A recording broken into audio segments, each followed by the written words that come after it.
découvert ici. Encore un hit que vous avez découvert. Ivoire TV. Ivoire TV.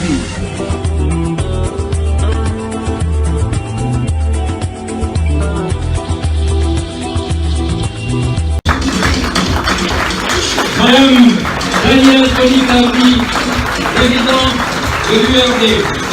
De rien.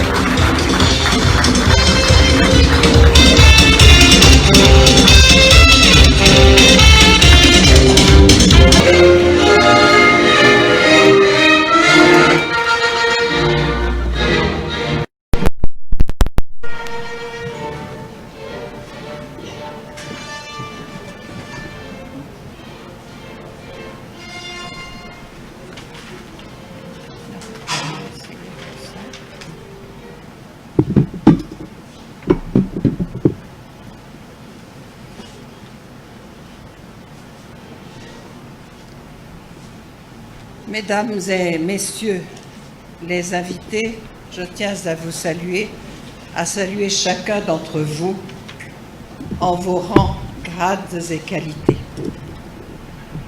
Permettez-moi de saluer tout particulièrement la présence de mon frère et ami, Monsieur Georges Armand Ouélien, président d'EDS, qui a eu des mots très forts et qui a rappelé des souvenirs que nous partageons en commun. Merci à vous.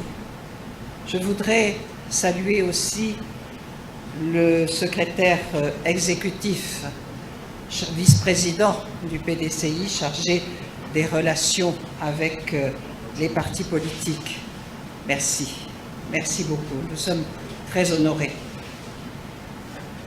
Je veux saluer également le représentant du secrétaire général du FPI qui nous fait l'amitié et l'honneur d'être à nos côtés en ce jour important pour nous. Je voudrais saluer en votre nom à tous les congressistes la présence du président Essi Amara, à qui je dis merci, merci infiniment, parce que je sais que vous ne sortez pas très souvent et vous nous faites un immense honneur en participant à notre congrès ordinaire. Vous êtes un modèle pour les jeunes générations et vous êtes un exemple pour nous qui vous avons vu à l'œuvre. Je voudrais dire merci à tous les partis frères qui sont venus nous soutenir. Je ne vais peut-être pas le faire dans l'ordre protocolaire, mais je voudrais saluer mon vieil ami, le vieux compagnon de lutte, Aïzi, président du PIT. Je veux saluer le secrétaire général du RACI. Il était important que vous veniez parler à nos congressistes pour mieux nous faire comprendre votre lutte. Je voudrais saluer le docteur Saraka, secrétaire général du COGEP.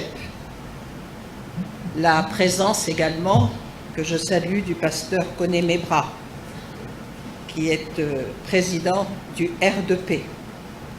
Et puis, bien sûr, il y a le vice-président, comme l'a dit le secrétaire général, le président de Côte d'Ivoire de l'UNG, mais vice-président, M. Armand Bouy. Et je salue également la présence du MFA, qui est venu nombreux représenter Monsieur le Président Anaki, qui a été retenu, je crois, un peu de force en Europe. Permettez-moi également, au nom de tous les congressistes, de pouvoir saluer la présence de la société civile et je les remercie pour leurs interventions, le docteur Kwame de l'organisation Civis ainsi que Monsieur le Président Ibrahim Yao de la PECSI. Maintenant, je voudrais saluer mes invités personnels et leur dire infiniment merci de me faire cette amitié d'être là, à mes côtés. Le président Harding, qui nous remet dont la présence nous remet en mémoire celle du président Dallier. Et je voudrais dire merci à mon amie, ma sœur, Madame Yvette Bell, née Hollanda, à Monsieur Nda Emmanuel, opérateur économique, et à Madame Jeanne Monenka. Merci à vous trois, merci à vous tous.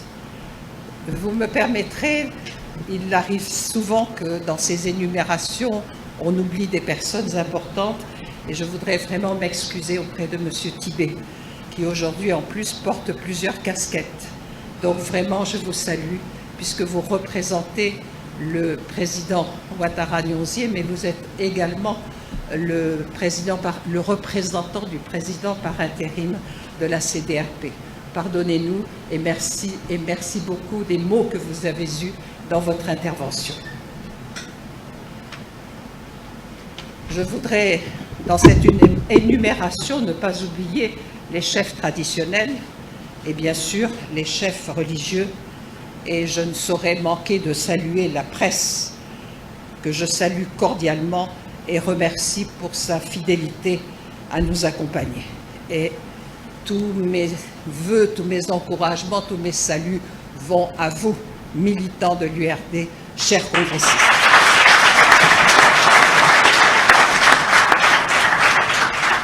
Ce congrès, nous l'aurions voulu grandiose, bien sûr à notre mesure, mais nous aurions aimé vous présenter au moins 1500 congressistes. La pandémie nous impose de lourdes restrictions de personnes et j'utilise cette tribune pour solliciter la compréhension et l'indulgence de nos militants d'Abidjan et de l'intérieur. Nous sommes des gens responsables, soucieux de ce qu'un rassemblement, fût-il politique, ne se transforme pas en un foyer de propagation du Covid-19 préjudiciable à la communauté. Chers amis congressistes, malgré les vicissitudes que notre parti a connues, ce qui explique que notre premier congrès ne se tienne que maintenant, on peut dire que le chemin parcouru depuis 2006.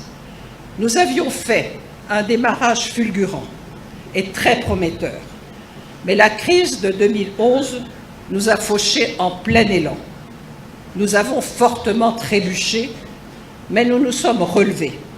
Et nos troupes, sous la houlette du secrétaire général, M. Eouman Gilbert, du secrétaire général adjoint, M. Max-Henri Dié, tous nos fidèles compagnons ont donné le meilleur d'eux-mêmes pour restructurer nos coordinations, réactiver nos sections et poursuivre l'implantation du parti. Un comité central a été élu, un bureau politique nommé, ainsi que les commissaires aux comptes, et vous m'avez fait l'honneur de me renouveler à la tête de l'URD. Ce congrès aura permis de tisser une nouvelle relation de confiance entre la direction et nos bases. Chers coordinateurs, chevilles ouvrières de notre parti, nous parlons maintenant le même langage, regardons dans la même direction et nous nous accordons sur les orientations à donner à l'URD. Je vous mets donc en mission pour qu'en rang serré, d'une manière disciplinée, vous alliez porter la voix du parti, une voix aussi petite peut-être, semble-t-elle, mais tout à fait audible.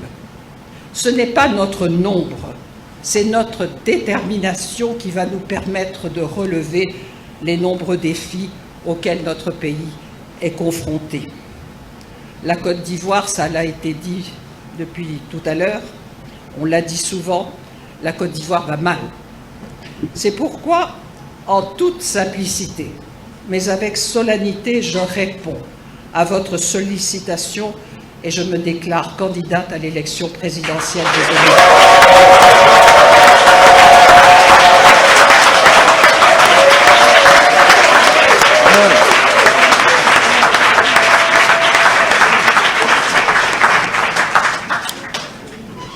Je défendrai avec fierté les couleurs de l'URD.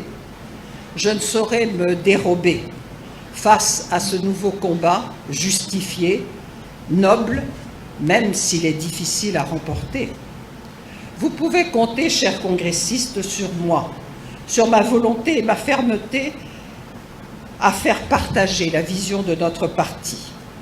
Notre langage est modéré, mais ce serait une erreur de croire que la modération peut être un signe de faiblesse de nos convictions.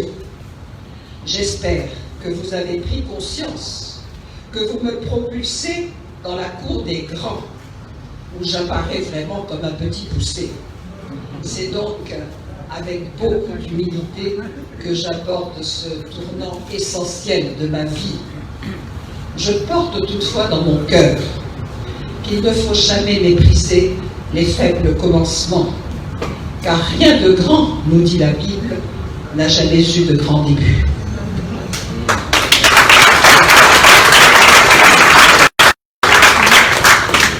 Ma candidature signifie.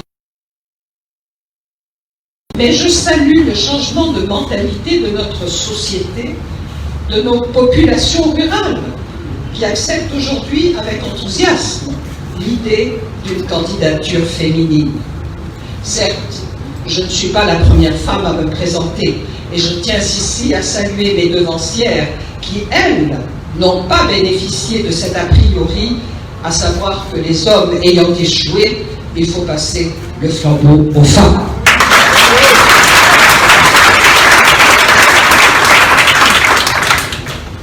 Pour ma part, je dirais les choses différemment. La question que je me pose est celle-ci. Ai-je les aptitudes pour avoir la prétention de diriger ce grand pays qu'est la Côte d'Ivoire, en ayant conscience qu'en tant que femme, je vais devoir démontrer doublement mes capacités. Je crois sincèrement qu'une femme est plus apte à réconcilier, à donner vie à une nouvelle Côte d'Ivoire, une Côte d'Ivoire de tolérance, de solidarité et d'amitié retrouvée. Et je dirais à mes sœurs, à mes filles, à mes petites filles, celles qui sont les premières victimes des déguerpissements intempestifs, celles qui sont frappées par une paupérisation excessive, l'analphabétisme, la vie trop chère, des soins défaillants, je leur promets l'amélioration de leurs conditions de vie et une tolérance zéro aux grossesses en milieu scolaire et une lutte beaucoup plus active à l'endroit des mutilations génitales dont le taux de prévalence n'a guère varié depuis 1998 malgré la loi qui condamne ces pratiques. Qu'ai-je d'autre à offrir à mes concitoyens en tant que postulante à diriger mon pays? Mon expérience, ma fermeté, de la résilience et un certain courage, car maintenant, il est devenu périlleux de faire la politique en Côte d'Ivoire.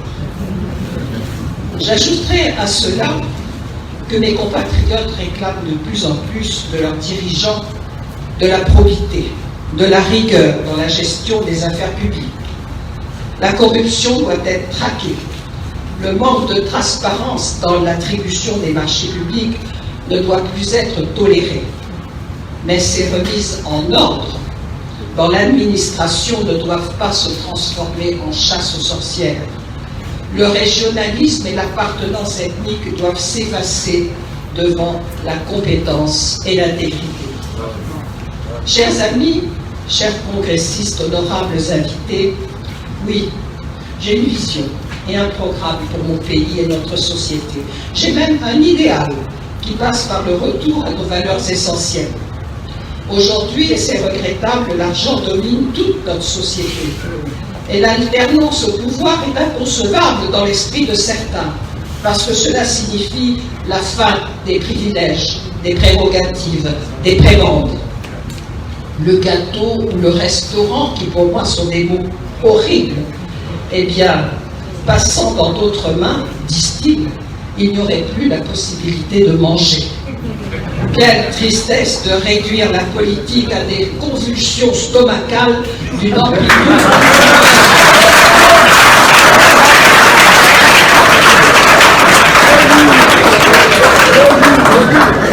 Je disais donc, quelle tristesse de réduire la politique à des convulsions stomacales d'amplitude plus ou moins grande selon le niveau de boulimie des heureux bénéficiaires.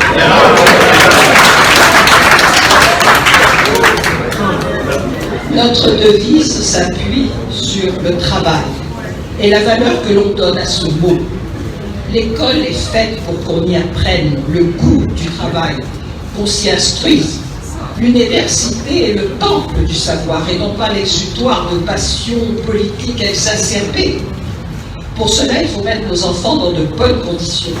Réduire inexorablement le nombre des élèves par classe à 40 au lieu des 120 aujourd'hui. Effacer de nos mémoires le spectacle désolant d'élèves assis par terre par manque de table-banc et d'étudiants qui squattent le campus et plus particulièrement les amphithéâtres parce qu'ils n'ont nulle part où aller et où dormir. Comment expliquer qu'aucune université dans notre pays n'ait terminé l'année académique 2018-2019?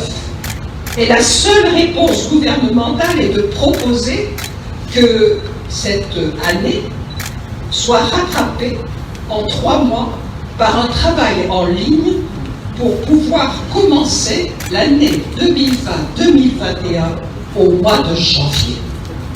Dans quel pays a-t-on vu un tel laisser-aller? On ne triche pas avec le travail, avec la recherche de l'excellence. On ne triche pas non plus avec la discipline. Nous en connaissons les conséquences. Pléthore d'accidents de la route, incivisme, remise en cause à tous les niveaux de l'autorité de l'État. On brûle les commissariats de police, les mairies, on assiège les sous-préfectures où l'on se fait justice soi-même. Quant à l'unité nationale, elle est le socle d'où émerge une nation. Elle est ce ciment commun qui fait de nous des citoyens de la Côte d'Ivoire. En 1961, la nation ivoirienne n'était qu'une vue de l'esprit. Il a fallu bâtir une identité autour de ce qui n'était alors qu'un concept.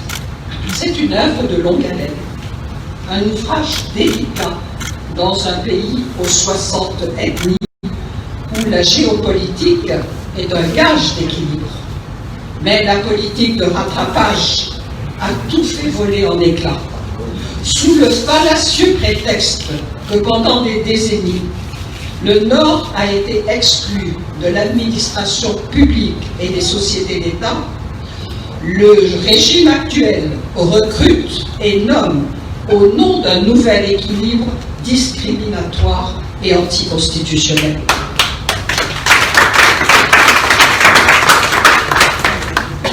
Le mérite et la compétence sont abandonnés au bénéfice d'une simple appartenance ethnique commune, ce qui ne fait qu'accentuer les divisions, les rancœurs et les fractures. Il n'est que de se référer aux concours et aux examens, dont le dernier en date, celui de l'ENS, est le prototype d'une politique dangereuse et condamnable. Chers congressistes, vous m'avez appelé au chevet de notre pays qui ne se porte pas bien. Je ne vais pas ici dérouler le projet de société de l'URD, mais permettez-moi tout de même, après avoir décortiqué les fondamentaux, d'esquisser certains axes que nous aimerions creuser. Notre justice est malade et nous a habitués à des abus d'autorité, des arrestations arbitraires et aux intimidations à l'égard des opposants. Et la justice des vainqueurs a cautionné l'acharnement sur un seul camp. Le renouveau de notre nation passe par le respect des droits humains, la lutte contre les mauvais traitements et contre les cas de torture dans les lieux de détention. Nous devons lui donner les moyens d'une justice indépendante, équitable et efficace. Pour cicatriser les plaies encore béantes de la crise électorale de 2010, mon parti propose que nous inventions notre propre forme de justice transitionnelle. Toutes les victimes, je dis bien toutes les victimes, ont droit à la justice, à la vérité et à la réparation. L'état de délabrement de l'éducation nous amène à nous rallier à l'idée de la tenue d'états généraux de l'éducation pour remettre à niveau un savoir d'évaluer, revaloriser nos diplômes et introduire dans nos programmes des connaissances citoyennes et républicaines largement ignorées des jeunes générations. Face à l'immense gaspillage auquel nous assistons, pourquoi ne pas envisager la gratuité des manuels scolaires dans le primaire?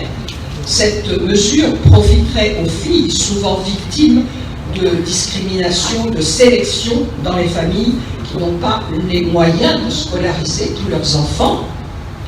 Nous voulons aussi revaloriser l'enseignement technique et professionnel, en faire une filière d'excellence, en le détachant de l'enseignement général.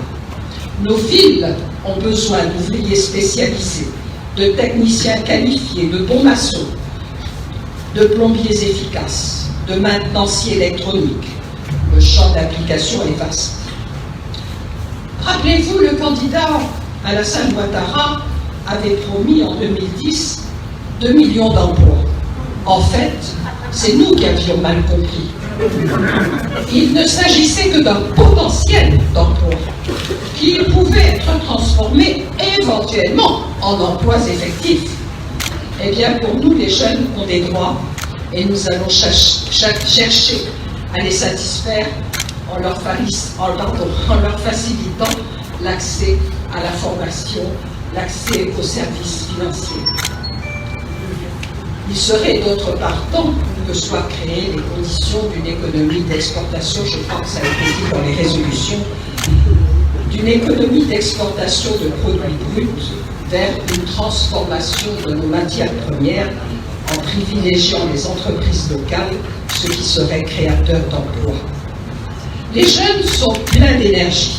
Il faut donc orienter et savoir utiliser cette dynamique. Le bénévolat est certes étranger à nos mentalités, mais il me semble qu'il ne faut pas avoir peur d'innover. La solidarité doit s'exprimer dans des mouvements associatifs agréés qui pourraient recevoir des subventions pour se mettre quelques heures par semaine au service des plus démunis. Il faut recréer ce lien qui nous fait tant défaut aujourd'hui.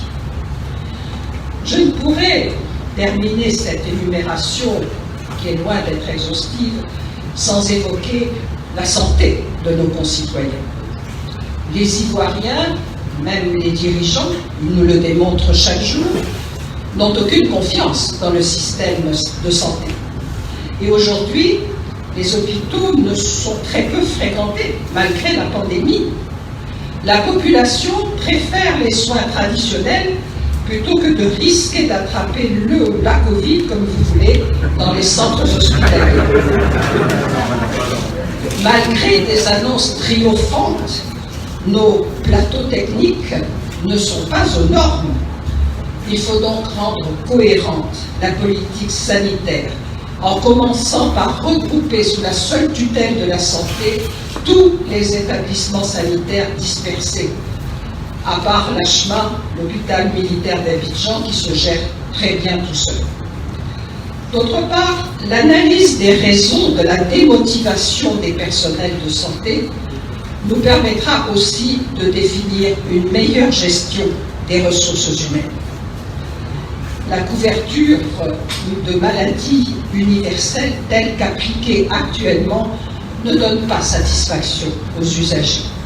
Il faut donc réétudier un programme de protection sociale qui prenne en compte les personnes vulnérables.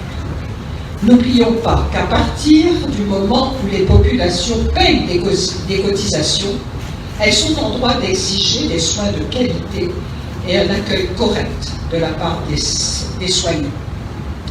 Les chantiers sont nombreux et je ne peux pas les énumérer tous. Tous les maux qui minent le pays ne peuvent pas être évoqués ici. J'aurais aimé vous parler de l'immigration, de la nationalité, du foncier, de l'armée, de la sécurité, des médias, de la liberté d'expression. Nos problèmes sont multiples et profonds. Il nous faut donc procéder avec méthode. Et ce qu'il faut retenir, c'est que l'heure est au changement et que l'URD ne doit pas manquer ce rendez-vous historique. Je tiens à dire, aucun esprit de revanche ou de vengeance ne nous anime. Je n'y vois pour ma part qu'une absence de vision politique ou un manque de confiance, ou encore l'expression de ses propres turpitudes qui font craindre que l'adversaire utilise les mêmes méthodes. Chers congressistes, il nous faut ressusciter la Côte d'Ivoire, remettre la locomotive sous-régionale sur les rails. Alors je relève le défi. Moi, Akissi Daniel Boni, Clavry.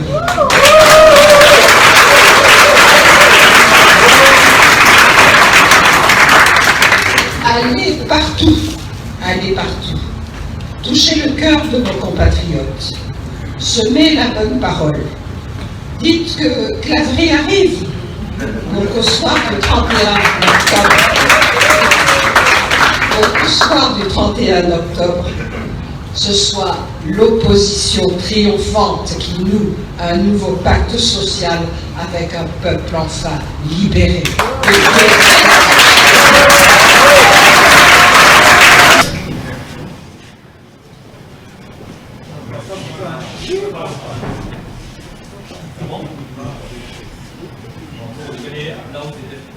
Oui, monsieur, je vous écoute. Oui, bonjour madame. Bonjour.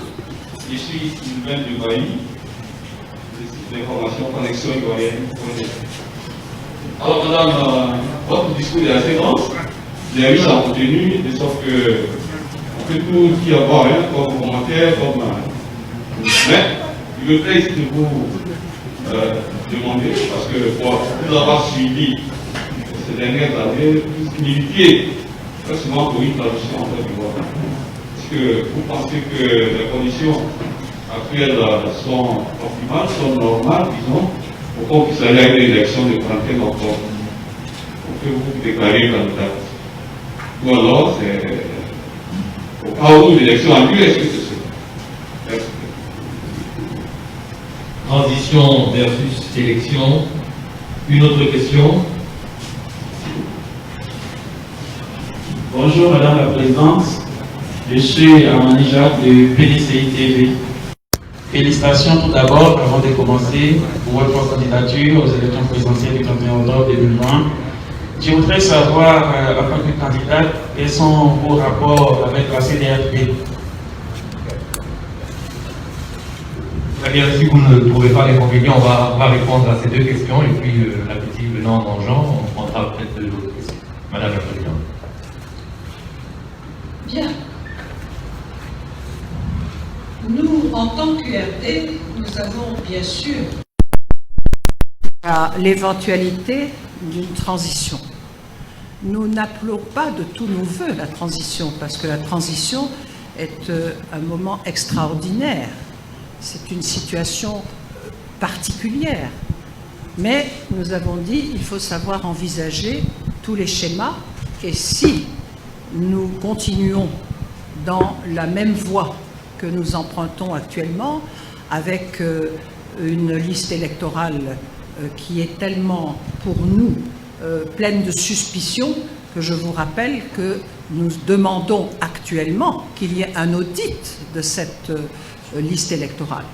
Donc, dans l'éventualité où les conditions que nous réclamons, les bonnes conditions pour avoir des élections apaisées ne sont pas remplies, nous disons qu'il faut que nous essayions de réfléchir à l'éventualité d'une transition.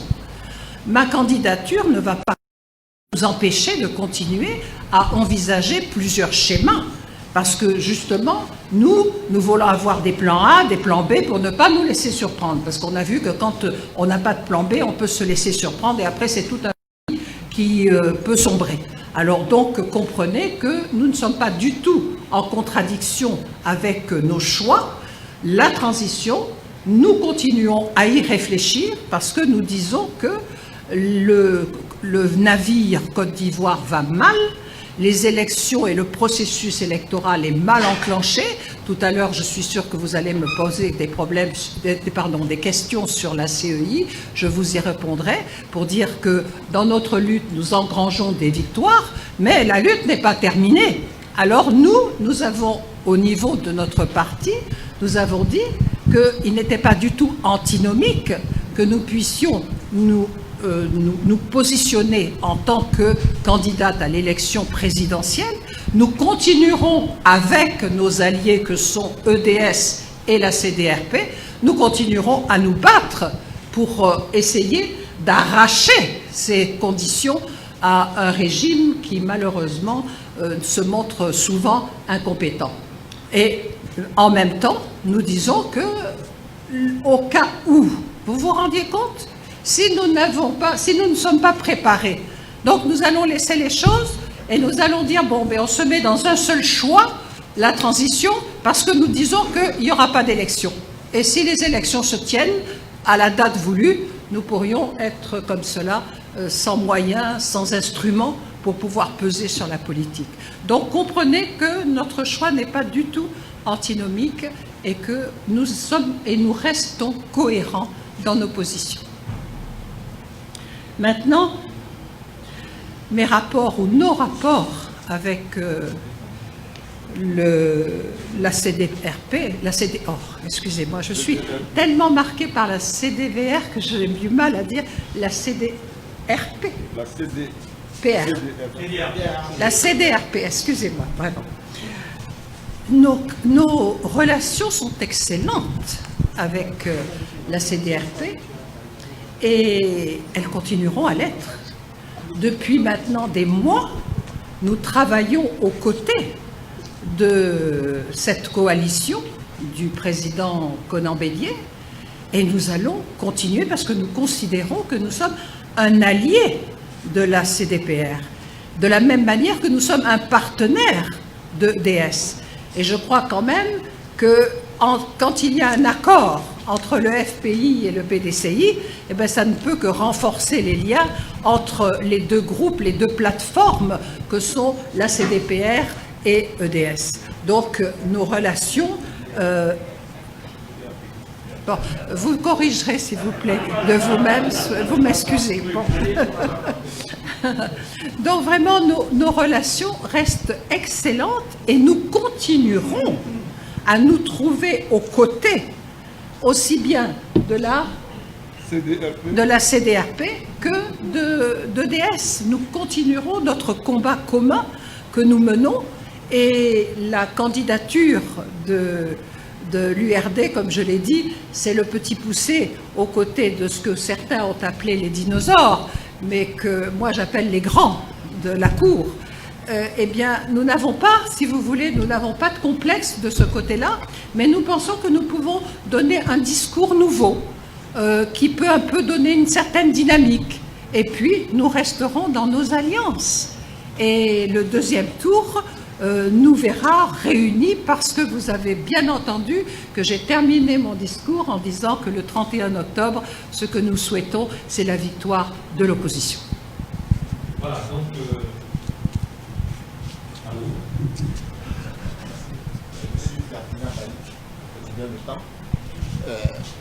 On ne vous entend pas bien. Je vous ai reconnu, mais je veux dire, ce n'est pas... Votre micro ne marche pas bien. Je disais que je suis Ferdinand Bailly, du quotidien Le Temps. Est-ce que c'est parce que vous êtes un parti centriste que vous êtes à la fois partenaire de EDS et allié à CDRP? C'est ça? Merci. Écoutez, il faut bien se définir selon une idéologie. Mais je ne pense pas qu'en Côte d'Ivoire, au contraire de la France, que le poids des idéologies pèse sur les partis. Il faut se donner une étiquette. Donc, rappelez-vous d'où nous venons. Nous venons du PDCI, qui est un parti qui se déclare de droite. J'ai des jeunes qui, eux, m'ont fait savoir qu'ils avaient vraiment des accointances de gauche. À partir de là, avec mon pragmatisme qui me caractérise, je me suis dit, bon, nous n'avons pas d'autre voie que de choisir le centre. Vous savez, je pense qu'actuellement, et regardez ce qui est en train de se passer en France, M. Macron a voulu casser ces idéologies, puisqu'il a pris aussi bien pour gouverner des personnes de gauche comme de droite. Je ne crois plus beaucoup au poids des idéologies. Je suis persuadée qu'un parti de droite fait de la social-démocratie, il est obligé d'avoir des projets, de porter des projets sociaux. Donc, nous nous inscrivons dans cette voie, si vous voulez, officielle, mais nous sommes un parti qui se déclare libéral, nous sommes un parti modéré, nous ne voulons pas aller dans les extrêmes, et notre idéologie est une idéologie très ivoirienne, une idéologie de paix, de stabilité, mais aussi, ce qui n'est peut-être pas totalement de la droite, mais aussi de souveraineté. Nous nous sommes battus, nous avons souffert pour défendre la souveraineté de la Côte d'Ivoire. Et donc, nous nous inscrivons aussi dans ce schéma-là. Ne nous enfermez pas dans un cadre vraiment précis, mais nous avons surtout notre modération et nous savons très bien, à partir des convictions que nous défendons depuis très longtemps, nos partenaires, nos premiers partenaires ont été des gens de gauche, mais ça ne veut pas dire que nous faisons un déni de quoi que ce soit en nous alliant maintenant avec un parti de droite tel que le PDCI. Moi, je crois que ce qui est important à retenir, c'est que l'opposition, et vous nous en avez fait tellement le reproche pendant, il y a même de cela 1 an, vous nous faisiez le reproche pour dire l'opposition est émiettée, vous êtes faible parce que vous êtes émietté. Maintenant, nous avons quand même réussi petit à petit à coordonner ces grands groupes qui forment une opposition et que nous appelons, nous, l'opposition significative. Donc c'est ça qui est important. L'URD s'inscrit dans l'opposition significative et ne change pas de combat. Une autre question ici. Présentez-vous. Allô. Je suis Abel Dje de La Voix Originale. L'URD est candidate aux élections présidentielles. Vous l'avez dit, aux côtés des grands, PDCI, FPI. Est-ce que, quelle est la posture que l'URD adopte?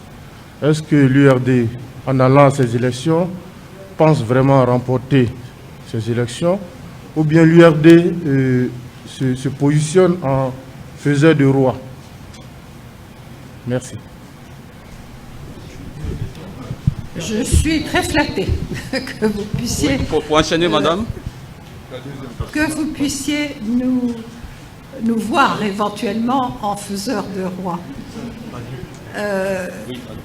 Je souhaiterais que l'URD puisse déjà se positionner en faiseur de roi.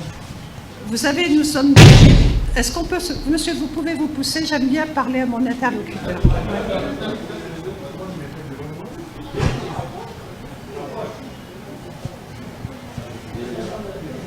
Donc, je disais que nous n'avons pas la prétention d'être des faiseurs de roi. Mais, vous savez, moi je voudrais vous rassurer. D'abord, vous avez le mode de scrutin à 2 tours permet à des individualités, à des personnalités, à des jeunes partis comme nous, de se présenter. Donc il est bon que nous puissions nous exprimer, nous faire entendre, nous mesurer également. C'est une chose saine pour un parti. Et puis, nous irons de cette manière au premier tour. Mais notre voix, comme je l'ai dit, elle est déjà bien inscrite.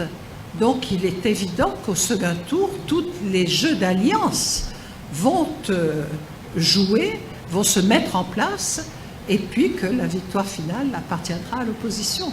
Et c'est ça notre but. C'est ça la volonté que nous avons en comment dirais-je, en nous présentant. Moi, je voudrais peut-être mieux expliciter les raisons de notre candidature. Bien sûr, il y a ce mode de scrutin qui nous le permet. En plus de ça, nous estimons tout de même que nous avons la possibilité de pouvoir apporter quelque chose. Je n'ai pas envie de dire de nouveau, parce que, évidemment, faire la politique autrement, c'est tout de même un slogan un petit peu éculé. Mais nous pensons qu'il y a d'abord une opportunité qui s'offre. Tout à l'heure, dans mon discours, j'ai parlé de changement de mentalité qu'il faut saluer, parce que maintenant la société ivoirienne est tout à fait prête à accepter une candidature féminine. Bon, c'est une évolution, même si en 2020 ce n'est pas une femme présidente qui va être gagnée, mais je veux dire la voie est ouverte dans les mentalités, ça c'est extraordinaire. Et je pense que les femmes ont un rôle et nos candidatures, et moi je salue déjà les candidatures féminines qui sont en train de s'exprimer actuellement. Et dernièrement, je lisais l'interview dans un des journaux de la place d'une candidate qui se trouve encore à l'extérieur, mais qui a fait savoir qu'elle allait être candidate. Et je vous avoue que j'étais très agréablement surprise, parce que cette dame avait beaucoup de choses à me dire et à proposer. Donc j'estime que l'élection présidentielle doit permettre cette possibilité à des individualités de s'inscrire. Et il est évident qu'après, le deuxième tour fait le choix définitif des candidats maintenant qui vont s'allier avec les petites rivières, les ruisseaux, les fleuves, etc. Et à partir de là, la victoire que nous voulons, eh bien, nous serons un des maillons qui auront permis de la consolider. Oui, question, madame. Dans ce vote du... S'il vous plaît, vous pouvez venir là parce que je ne vous vois pas avec le... C'est tellement fort, ça. Ok, merci. C'est encore Sylvain de Bailly, Connexion Ivoirienne. Ok. Je voudrais dire que pour l'élection du 31 octobre, il y a un nouveau système qui a été introduit, le parrainage. Alors, tout à l'heure, quand M. Eouma présentait votre parti, il a dit que ce parti, qui est né depuis 2006, était présent dans 15 régions. 20 régions de la Côte d'Ivoire. Ok. Et il y a le parrainage qui arrive, qui dit qu'il faut se faire parrainer dans 17 régions du pays. Sur les 33 que compte le pays, que compte la Côte d'Ivoire. Est-ce que vous êtes rassuré que à un mois pratiquement de la clôture, vous pourrez avoir vos parrains?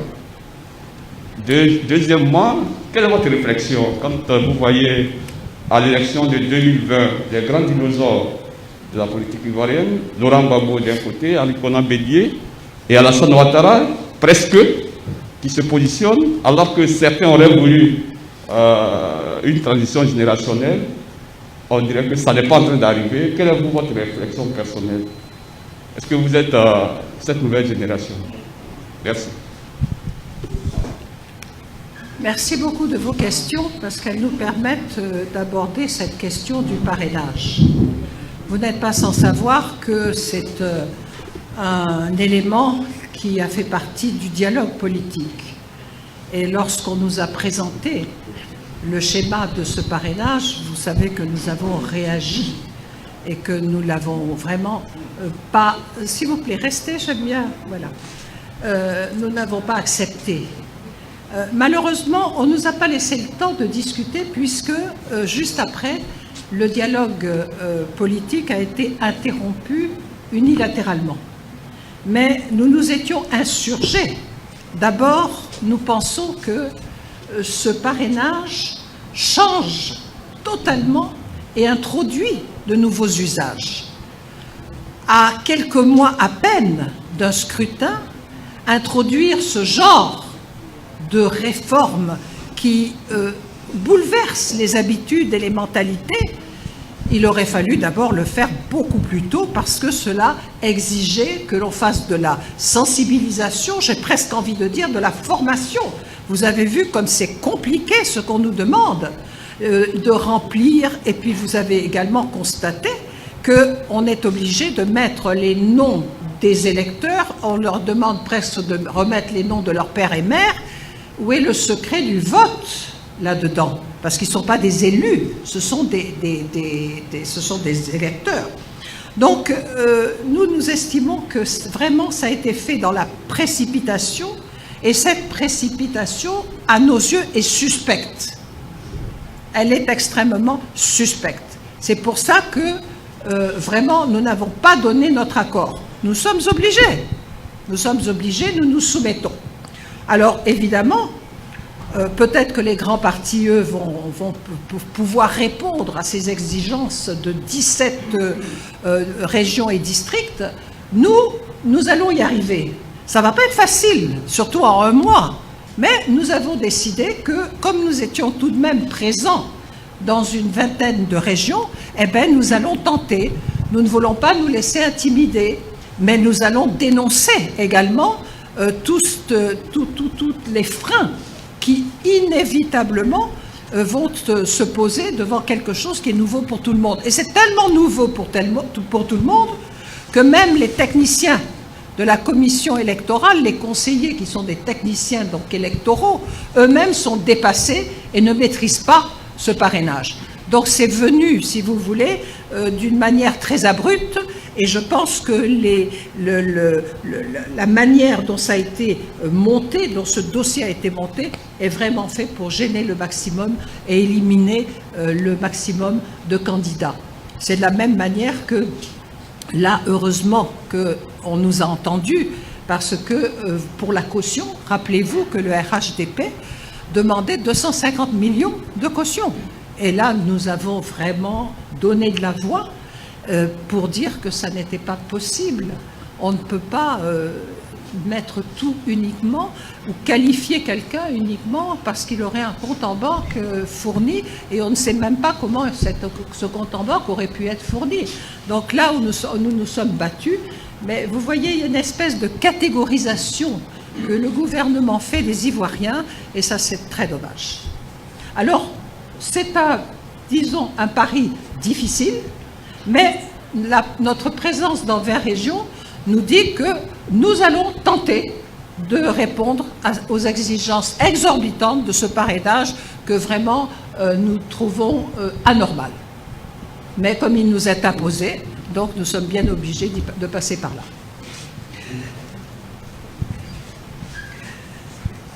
Moi, je comprends très bien votre question. Et elle se pose à de très nombreux Ivoiriens, parce que tout de même, la Côte d'Ivoire est à 70% composée de jeunes. Donc, il nous semble tout à fait normal à l'URD que la jeunesse ait envie peut-être de trouver de nouvelles personnes. Et si nous sommes à nouveau dans ce schéma d'un triumvirat qui peut être aussi ouvert à un quatuor, avec éventuellement la présence de Guillaume Soro. Nous allons nous retrouver exactement dans le même schéma que nous avons connu.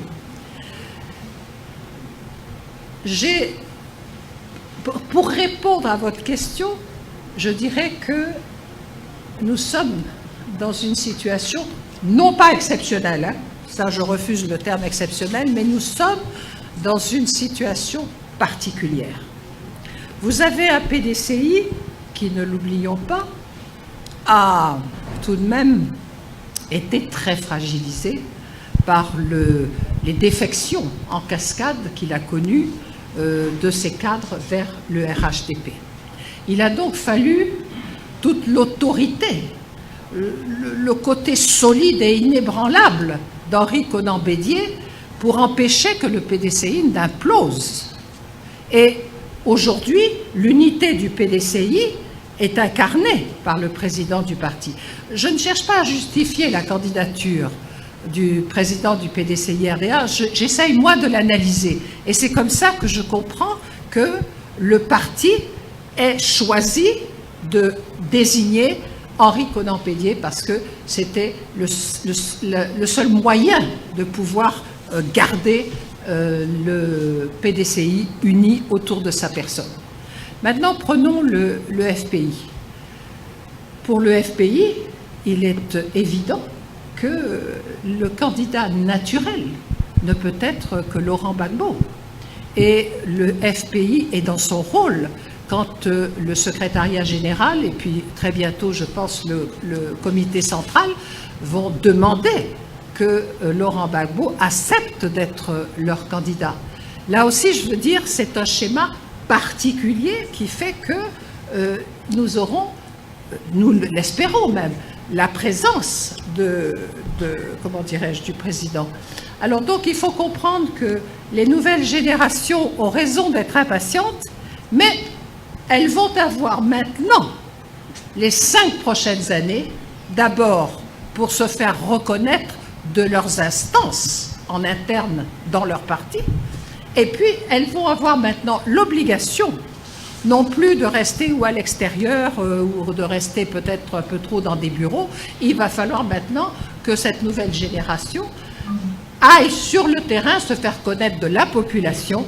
Et là, je suis convaincue que dans 5 ans, vous aurez, vous les jeunes, une nouvelle classe politique entièrement renouvelée. Mais acceptez que dans ces moments difficiles que nous traversons, ce soit encore l'ancienne génération qui puisse tenir les rênes de ce pays. On veut vous éviter les grandes difficultés et quand maintenant, dans 5 ans, les choses auront été remises sur les rails, à ce moment-là, c'est vous qui devrez nous démontrer que vraiment on ne s'est pas trompé. Merci. Mesdames et messieurs, devrions nous arrêter après ces propos prophétiques. Les jeunes sont rassurés, tout le monde est rassuré. J'espère qu'il n'y a pas d'autres questions. Si vous n'en avez pas, alors, madame, nous allons libérer les journalistes et oui, la mission. Et vraiment, merci. Merci. Le mot est simple, mais vraiment, merci de votre fidélité. Merci d'être resté. Merci de nous accompagner. Je ne fais pas appel du tout à votre complaisance, parce que je sais que vous n'êtes pas complaisant, je n'aime pas la complaisance, mais je sais aussi que vous êtes des personnes qui savez donner écho à tout ce que nous faisons et à tout ce que nous disons, et je vous en dis un très grand merci. Merci de votre présence, et puis maintenant, bon week-end.